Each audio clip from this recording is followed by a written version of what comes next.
This is the year.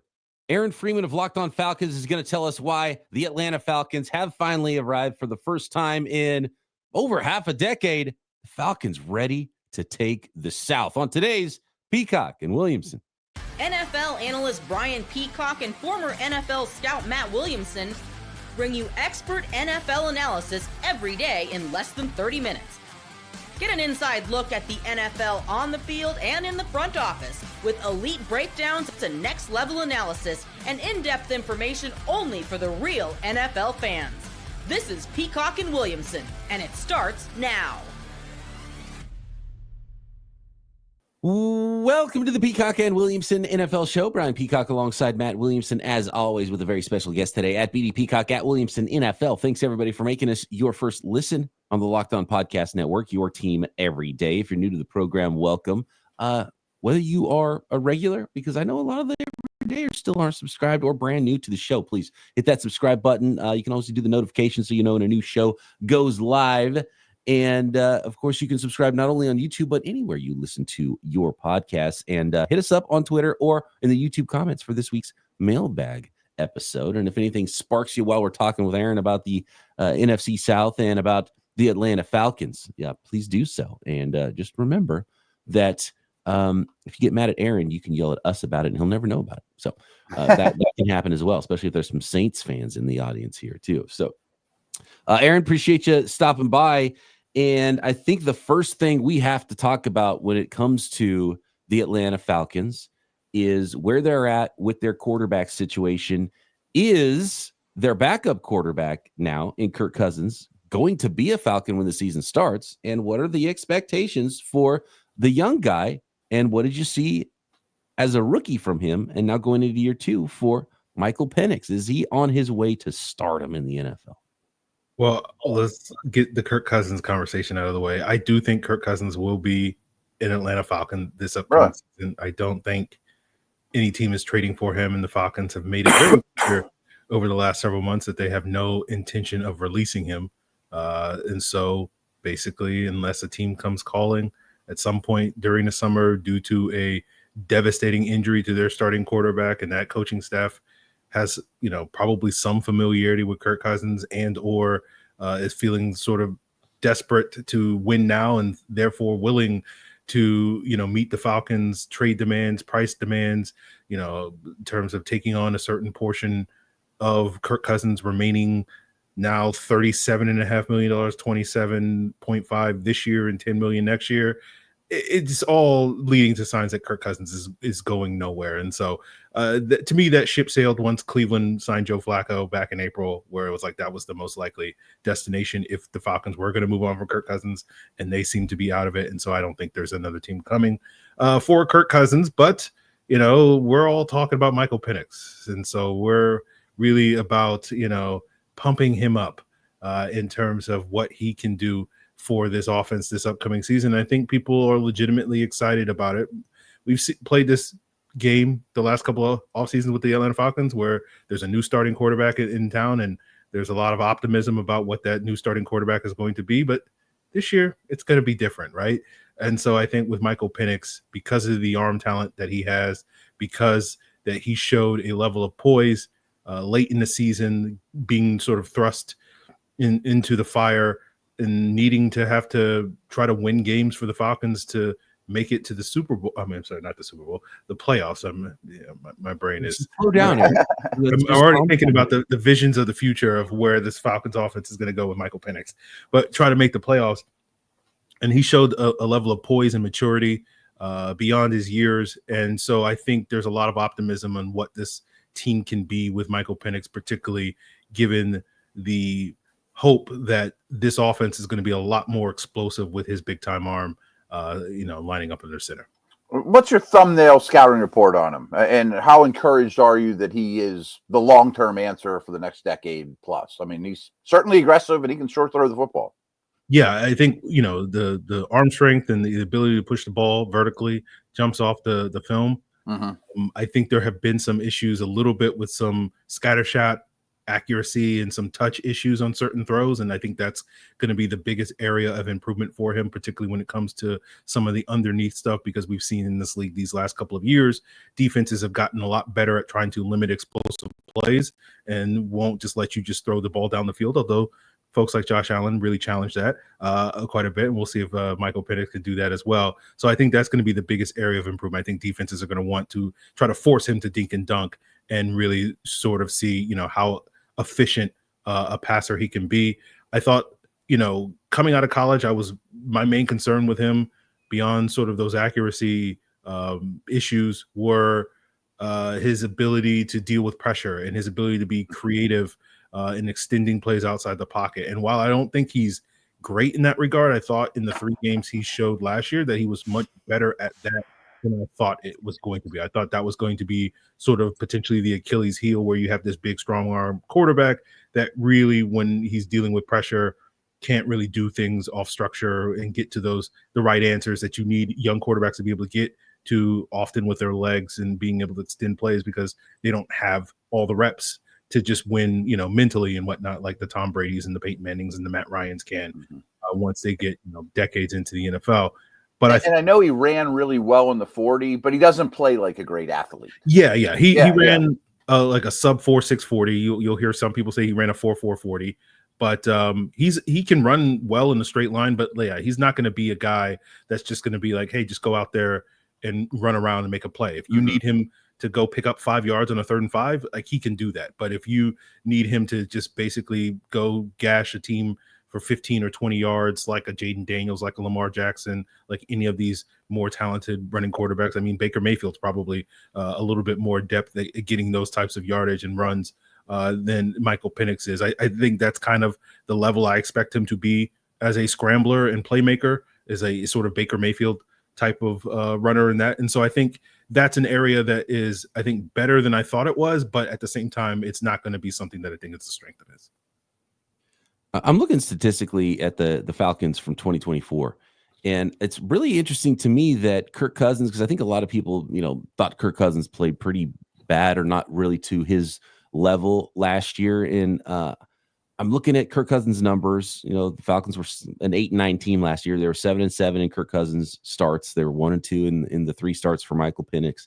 But I look at the interceptions is really what sticks out to me. And Kirk Cousins threw 16 interceptions to 18 touchdowns, but then Penix threw 3 touchdowns, 3 interceptions. So both quarterbacks threw a lot of interceptions. And then you look at like success rate and yards per attempt and QBR, they were very similar. And that immediately makes me think, okay, well, were there some growing pains? Not only new quarterback, you got a rookie, you got a veteran coming in, but Zach Robinson was the first time offensive coordinator in the NFL as well, coming over from the Rams with Raheem Morris. So what is the early returns on just the entire Zach Robinson offense if you take the quarterback out of it? BP, real quick, I did some homework on this, and I'm sure Aaron's on top of it, but I thought Cousins might end up in Pittsburgh. So I really diagnosed his season heavily. And they started the season coincidentally against the Steelers. And he looked bad to me early in the season coming off his injury. But he got injured in week 10, from what I remember, Aaron, against the Saints. And from that point on, he was horrific. But really, from like week 2 to week 10, he was really, really good. And nobody seemed to notice. Yeah, there was especially a 6-week stretch during the month that we called Kirktober. Okay. I remember Kirktober. That was really hot in the Locked On DMs too. We were trying to work up a better name for that, but Kirktober was so bad that it just stuck right away. Yeah. So, that's when Kirk was playing his best football. And I thought you're right, Matt. Like, it was a little bit of a slow start, a slow sort of ramp up over that first month of September. And then he seemed to hit his stride, particularly in that Bucs game, that Thursday night game in week 5. Where he threw for over 500 yards and set I think the Falcons franchise record for most passing yards in a game. And, for the next month or so played, pretty well, not perfect by any means. But then, you had that injury in that week 10 game against the Saints. And, the injury is going to get the blame for it. But really, like the problems that Kirk Cousins suffered, and I'm sure, Matt, you saw this when you watched the film, was it was just making dumb decisions, forcing throws that he had no reason to force. I think he was pressing. Lack of mobility too. Yeah, maybe he was feeling some of the pressure from the injury and Penix breathing down his neck and feeling like he had to go out there and make a play. And when he tried to sort of play hero ball, it wound up making him the villain ultimately. And so I think when you look at the offense overall, it was a little, I think in certain ways you can look at the offense and its performance and praise it. I think in other ways you can look at it and be a little bit more critical. I thought one of the things that stood out to me watching the offense, given the expectations with Zach Robinson coming from, the Rams and Sean McVay and Kirk Cousins' history playing in very similar offenses under McVay in Washington, Kevin O'Connell in Minnesota, Gary Kubiak and others in Minnesota as well, was that there was going to be a heavy dose of play action passing in the Falcons offenses last year, and there really wasn't. They were at the bottom of the league in terms of the lowest amount of play action passing. Now, some of that may be owed to their concerns about Kirk Cousins' mobility, particularly with how reliant the Falcons were on their outside zone run scheme. They were the most outside zone centric running offense in the entire NFL. And, the staple play action concept off of that outside zone is a bootleg, and Kirk's mobility prevented you from limiting that. But that was one of the questions where it's like, well, you're probably not going to be able to do that stuff with Kirk Cousins, so maybe you should change the run scheme. And the Falcons were like, well, we're just going to keep doing what's worked for us for the better part of the last decade with the outside zone, and, Kirk figure it out. And so you just never had this sort of match in terms of what Kirk has done for most of his career, what the Falcons were doing with the run scheme and the play action. And so you never saw that perfect marriage. But I thought the offense, in spite of all that, was able to perform for at least, a large chunk of the first half of the season at a reasonably high level. More on that Falcons offense. Of course, some new pass rushers in town, which is key for this Falcons team's success. And with that success, where is their place in the South next? This episode of Peacock and Williamson is brought to you by Monarch Money. Ever wish managing your money was a little bit easier? I know I have felt that way, and I'm sure you have. And with Monarch Money, it can feel and just flat out be a lot easier, whether you're growing your savings or planning a big purchase. Maybe you're a young family ready to buy your first home. I remember what it was like to try to get that all in line. And man, I wish I had something like Monarch Money to be my own personal CFO, giving full visibility and control over my finances. Monarch Money is more than a budgeting app. It's a complete financial command center. You can track all your accounts, shared accounts included, making that situation smooth if you have shared accounts and getting your finances together with a partner. All your investments, all your spending in one place. So in addition to managing your money, you're also building wealth. And when it comes to spending, man, you ever been surprised when you look at how fast things add up, and maybe dining out so often and the coffee every single day and all that stuff adds up? So attack it from both ends with Monarch Money. Take control of your finances with Monarch Money and use code LOCKEDONNFL at monarchmoney.com for 50% off your first year. That's monarchmoney.com, code LOCKEDONNFL for half off your first year. We're going to move on to other topics here, but just one more note on the quarterbacks. And when you think about team building, which Matt and I do a lot, and it's the number one reason why I think a lot of people listen to this show, is we really geek out on team building and, the scouting side of things and how teams come together. We talked at the beginning about Kirk Cousins, and he's sticking around and most likely in what his contract situation looks like. But I think if you told most GMs, most teams, and, they're brand new, it's like, okay, you're starting a new franchise here. All you got to do is pay pretty mediocre starting quarterback money and spend one first round pick, and you got a quarterback and you got a backup too. That's not bad. But I think when you see the Kirk Cousins signing, and then everyone was so shocked about the Michael Penix draft pick, and we still don't know if they have a really good starting quarterback yet. But from that standpoint, they didn't spend a lot, but I know it's really hard for fan bases to go through this stuff. And, there will be a team Kirk, I'm sure, in the fan base. And then there's team Michael Penix in the fan base. And then there's people that think one guy's great, one guy's terrible. You got to get one guy out of town. What is the team doing? Fire the GM. What's going on? It's really hard when you have multiple quarterbacks. You're trying to balance all of this and develop a quarterback. But in the end, I kind of like the strategy. Attack the heck out of the most important position in sports. So how's the fan base taking it? And what is your thoughts on the team building so far and where they've gotten to with Penix and Cousins now in year two? Well, I think, Brian, you nailed it. The fan base is all over the place, right? It depends on what corner of the fan base. You'll find people that are like this. These were the worst decisions ever made in the history of sports, and there you'll have people that say these are the greatest decisions made in the history of sports, and every opinion in between. But I think in general, because adding Kirk Cousins wasn't necessarily that popular to begin with, because of the concerns coming off the Achilles injury, because of his age. I think probably people look at that a little bit more negatively in terms of the Falcons wasted all this money, especially when you factor in that the Falcons, the last two off seasons, not only the offseason when they signed Kirk Cousins and this past offseason, weren't necessarily big spenders in free agency. And a lot of that was owed to the fact that they were paying so much money to Kirk Cousins. And you can, easily sort of think about the alternative scenario where you go for a cheaper quarterback like a Justin Fields, like the Steelers did, and then all the money that instead of giving that guy $100 million guaranteed like the Falcons did with Kirk Cousins, only giving him a few $1 million guaranteed, and using the difference to build up other areas of the roster.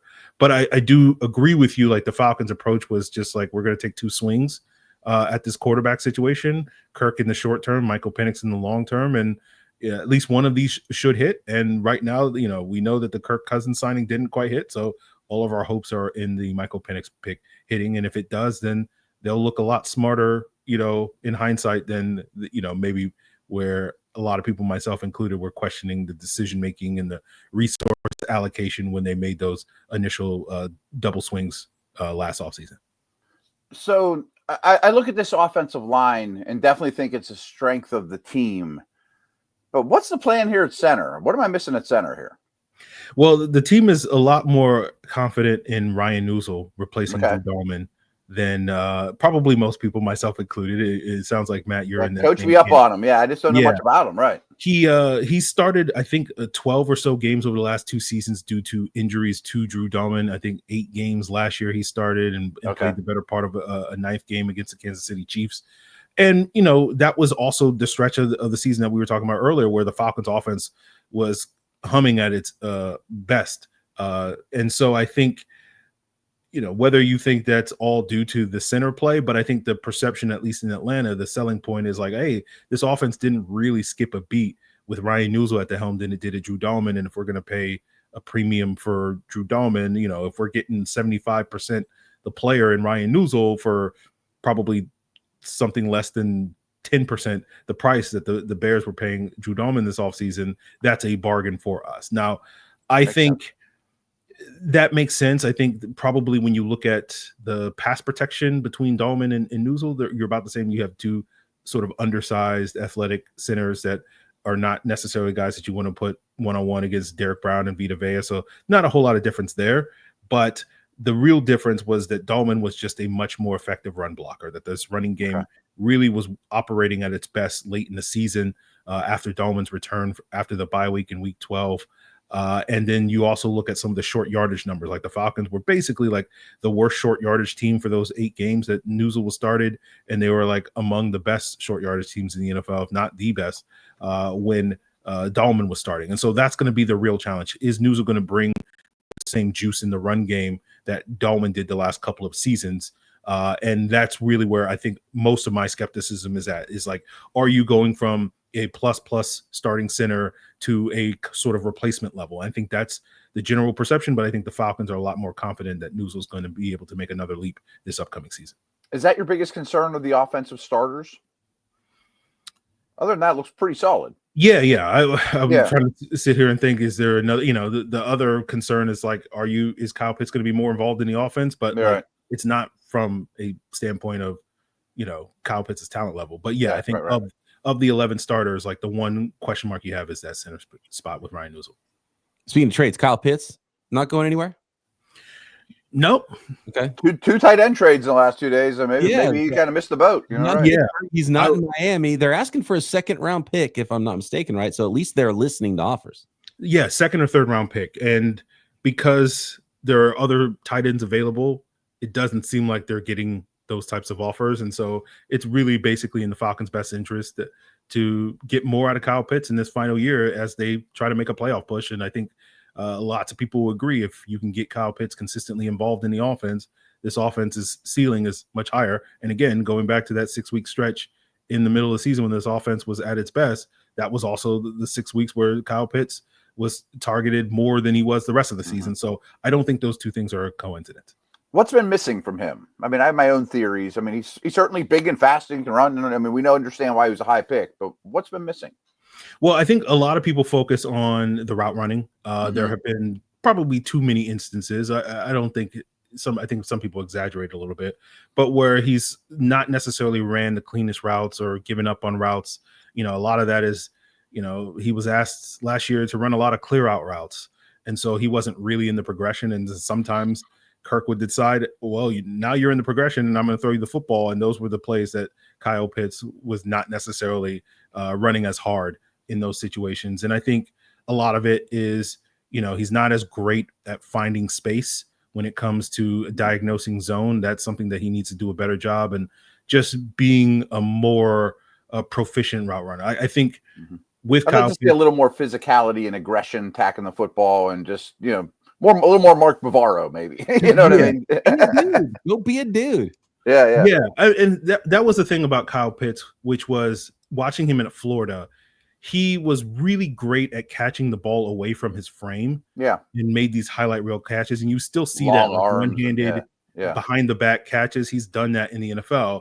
He's not necessarily, and he wasn't in college, and this hasn't changed in the NFL, a guy that where it's just like you have a defender draped over you and you throw it up and he's going to be the guy that comes down and gets the football. Like that sort of contested catchability is more Drake London, and Kyle Pitts has just not been that guy. And so, most teams, tight ends, look at that guy as like, I'm just going to throw it up, you go get the football.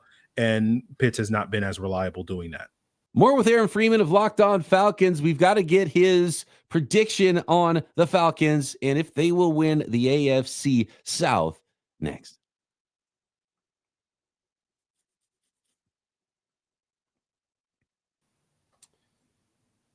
Where are you drafting Drake London and Bijan Robinson in your fantasy leagues? Bijan, 1,800 all-purpose yards last year, talking about guys that have climbed into stardom. He was expected to do that. He has done that now. Is he the 1.1 in Aaron Freeman's fantasy leagues? And Drake London, kind of one of the more underrated careers. He's 100 catches, 1,271 yards, 9 touchdowns. Not a lot of people talk about Drake London. Yeah, I'm leaning towards maybe taking Bijan number 1 overall, just because of the workload that Saquon Barkley and Derrick Henry had last year. Although betting against Derrick Henry and workload is probably a bad bet because he's consistently been the exception to the rule when it comes to a high workload. But when you're looking at these guys that are getting 350 plus carries, they usually take a step back the following year. And so those are the only two guys that I would probably say I would be theoretically willing to draft over Bijan Robinson. And if I feel like both of those guys are going to take a step back from their 1,900 and 2,000 yard seasons, then Bijan had close to 1,500 yards. He basically put up Christian McCaffrey type numbers, but it just happened to be in a year where Derrick Henry and Saquon Barkley put up even more ridiculous numbers. So I do feel like there's a legitimate chance that Bijan may be the best running back in the league by year's end with the numbers that he's able to put up.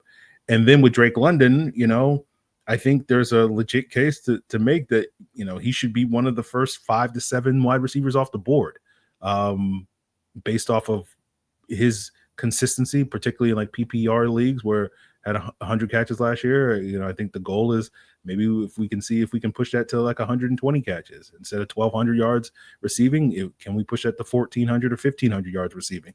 I forgot how many touchdowns he had, but this is the type of year where he might be able to get double-digit touchdowns as the team's primary red zone threat and whatnot. And so Drake London may not be as sexy as some of the other top wide receivers, but he's going to be a guy that's going to get consistent production. So the elephant in the room of this team, it's been like this for 20 years, pass rush. And they went all in to get 2 young guys. How confident are you that they can at least get league average pass rush? Well, Matt, and it hasn't been my whole lifetime almost. Yeah. Or any of our lifetime, right? And Matt, as you often like to remind folks on Twitter, how terrible the Falcons pass rush has been year after year after year. I correlate it with how good the Steelers have been. Yeah. I appreciate that every time you tweet that out. I feel like I'm being a dead horse being beaten. I think because as you often point out, because the Falcons have been dealing with this issue for multiple decades, I can't have a high degree of confidence that this pass rush is going to be significantly better and go from the bottom of the league to middle of the pack. But I do feel like the pieces are there, that there is a path for them to do that. With James Pierce and Jalen Walker added to the mix, with the hopes that you're going to get sort of a breakthrough season from Arnold Ebiketie in a contract year, potentially going from 6 sacks leading the team last year to maybe 8, maybe even double-digit sack season, which the Falcons haven't had in a decade since Vic Beasley did it in 2016. They add Leonard Floyd, who seems to find a way these last 5 or 6 years to always hit 8 or more sacks, and he's shooting for his own personal best of 11 or more. And then, I think you're hoping with, a bounce back season from D tackles, veteran D tackles like David Onyemata and Morgan Fox. And it's basically the idea that now the Falcons have 5 or 6 guys that can get you, 5 to 6 or more sacks. And that combination, if that happens, is going to get you somewhere in the middle of the pack. And so I think there is some optimism and confidence that we'll see that for the Falcons. But again, as you often point out, Matt, like, you can't be super, super confident when it comes to rushing the quarterback when the Atlanta Falcons are involved. History's pretty strong. Yeah. Man. And, I talked about how I had no problems with the double dipping at quarterback. And I've talked about this with a lot of teams, and when you have a need, attack it. And they did with, as you laid out there, with the edge rush position, brought in Leonard Floyd, the veteran, drafted Jalen Walker, was at 15 overall. But then the other curious move is not only did they attack that with, a veteran signing and a first-round draft pick, well, they attacked it with another first-round pick and then traded extra to go get James Pierce. And so now you're talking about a lot more resources even. And I know it's really important, but is James Pierce that good? He has to be a guy that they thought they might have to draft at 15 if Walker was gone, and was maybe surprised he was still there late in the round and made that move with the guys that everyone's really familiar with in the front office in Los Angeles with the Rams to go up and get James Pierce. Did they need to do that? Like, could this be one of those moves where you look back and you're like, man, what are you guys doing trading all these assets for a player that, had some red flags coming out of the draft? Yeah, I think it's certainly a gamble that the Falcons are making on James Pierce, considering some of the things that were said and written about him, and some of the concerns with, him being maybe a little bit more aloof and more of a loner than you ideally want. But it was very clear to me that the Falcons intended going into the draft that they were going to take James Pierce at 15. And so with Jalen Walker sitting there on the board, they were just like, this is too good to pass up, but we still want to get our opportunity at taking a swing at James Pierce. And when you look at new defensive coordinator Jeff Ulbricht's sort of scheme, and sort of talking about the wide 9 defense that him and Robert Saleh employed in New York, and you see the waves of pass rushers, as they called it, with some of their multiple first round picks like Jermaine Johnson and Will McDonald and other players like Carl Lawson, among others, that they had there. I think the Falcons are taking the same approach. And I think when you look at that style of defense, playing a lot of wide 9, being able to accentuate a speed rusher like James Pierce, I think he's a great fit in this sort of scheme. It's just going to be a question of whether, the production on the field is going to match the potential that he has. But if the Falcons did their homework on James Pierce, they did a lot of work on James Pierce, they believe that he's a competitive guy, and a lot of the things that were said about him of being maybe a questionable teammate and being too much of a loner and all these various things are misguided and whatnot. And so they believe in the player, and they were willing to use next year's first round pick. They were able to get a third round pick back this year that they were able to use on a later draft pick in Xavier Watts. So it's not just simply, hey, we traded a future first round pick to get this one guy, but they're kind of staking their claim on, this is going to be our guy, and there's a lot of pressure to perform. And especially if the Falcons overall as a team don't perform, we're staring at another top 10, top 12 sort of pick next year that the Falcons gave up for James Pierce. And if they don't have, 8 sacks or whatever from their rookie pass rusher to attest to that, then I think a lot of people are going to be like, well, that was a terrible decision. But obviously, if the Falcons are in the playoffs and picking in the 20s and James Pierce is productive, I don't think anybody's going to question it. I did like the Aaron, Watts go ahead. pick, by the way. Sorry, Matt. I did like the No. Watts pick. And again, it's a theme with the Falcons. They doubled up after doubling up on edge rushers, doubled up on safeties in the draft too. It seems like the Terry Fontenot special, it just takes 2 swings at a position and hopefully one of them will solve it. Aaron, last thing I have for you is like when we have team hosts on like yourself, I love to like bring up a player that you'll know a ton about, Falcons fans will know a ton about, but maybe our national audience doesn't. And to me, that's probably Caden Ellis is one of the best players on the Falcons. It's not a household name. Yes. Caden Ellis really became the Falcons pass rush last year. Him and Arnold were the sort of the 1-2 punch with a little sprinkling of Grady Jarrett last year. And that was the only reason why the numbers looked even in the numbers didn't look good from the pass rush standpoint, but they would have been much, much worse if not for Caden Ellis being arguably one of the best, pass rushing linebackers in the NFL, and sort of flies under the radar in large part due to the fact that he plays for the Atlanta Falcons and the team hasn't been particularly successful, but he's been a very productive middle linebacker, sort of basically doing a lot of the same things that his former teammate Demario Davis did in New Orleans for many, many years. He does a lot of those same things in Atlanta, in addition to the pass rush, and is a legit threat as a pass rusher. That if you go back and you watch the film from the last month of the season, offenses are basically sliding their protections to sort of have to deal with Caden Ellis, and the Falcons were able to use that to their advantage to get other guys freed up and whatnot. And so with him, in addition to some of the edge rushers that they've added, that's a big driving factor in why this pass rush might be competent. And another player I throw out there that it goes under the radar that is looking for, some potential breakout is someone like Zach Harrison, who is their third round pick from a couple of years ago. He's really played well in the final month of each of his last 2 seasons. And the hope is that this new scheme, playing a little bit inside, outside, playing some DN, kicking inside to some D tackle on passing situations, you will see him be able to play as well as he does typically in December throughout the entire season. So he's another guy that is an up and comer that I think people should keep their eyes on as someone that may be flying under the radar national. All right, Aaron, on the way out, you have to stake your reputation on where the Atlanta Falcons will finish now in the AFC South. An 8-9 team last year, second in the South. This has not been a powerhouse division, but kind of slowly getting better, kind of everywhere.